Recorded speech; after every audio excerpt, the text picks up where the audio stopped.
Student, आज हम आप लोगों को गोस्वामी तुलसीदास जी द्वारा लिखित एक कविता है और उस कविता का नाम है वन मार्ग में। अब देखिए, भक्त शिरोमणि तुलसीदास जी इस कविता के माध्यम से क्या बताना चाह रहे हैं, हम उनके पंक्तियों को पढ़ रहे हैं, आप लोग ध्यान से सुनिएगा। पुरते निकसी रघुवीर बधु धरि धीर दये, मग में डग दुए, झलकी भरी भाल कनी जल की, पुट सूखी गए मधुरा धरवे, फिर बूझती हैं चलनो अब केतिक, पर्ण कुटी करिहों कित हुए, तियकी लखी आतुरता पियकी, अखियां अति चारु चली जल चुए। अब देखिए, इन पंक्तियों के माध्यम से कवि क्या कहना चाहते हैं, हम इसकी संपूर्ण व्याख्या करने जा रहे हैं, आप लोग ध्यान से सुनिएगा। पुरतेन निकसी रघुवीर बधु धरि धीर दये, मग में डग दुए। ये पंक्ति बयां करती है कि जब भगवान श्री राम लक्ष्मण जी उनके साथ सीता जी वन की ओर प्रस्थान करते हैं घर से निकल करके, उस समय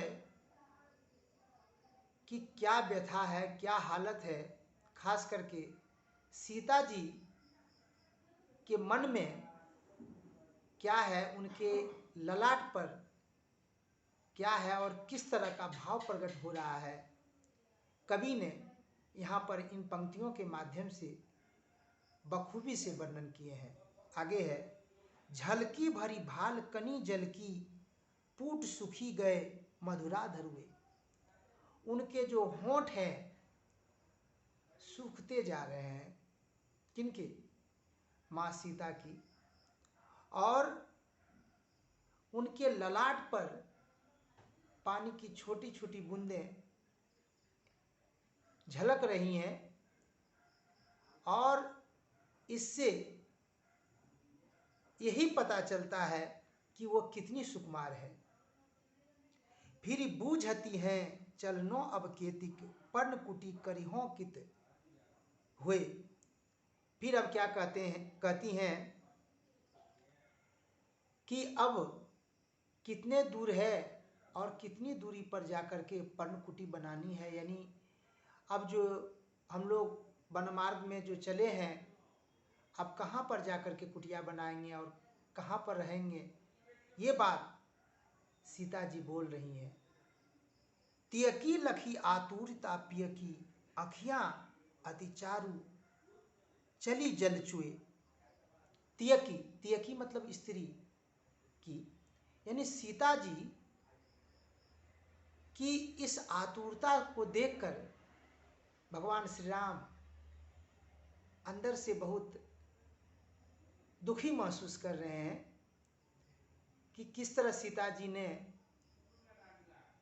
घर से निकल करके उनके साथ चलने के लिए आतुरता तो दिखाई है, लेकिन उनके अंदर का जो एक भाव है, कोमलता का जो भाव है, वो साफ झलकते हुए नजर आ रही है।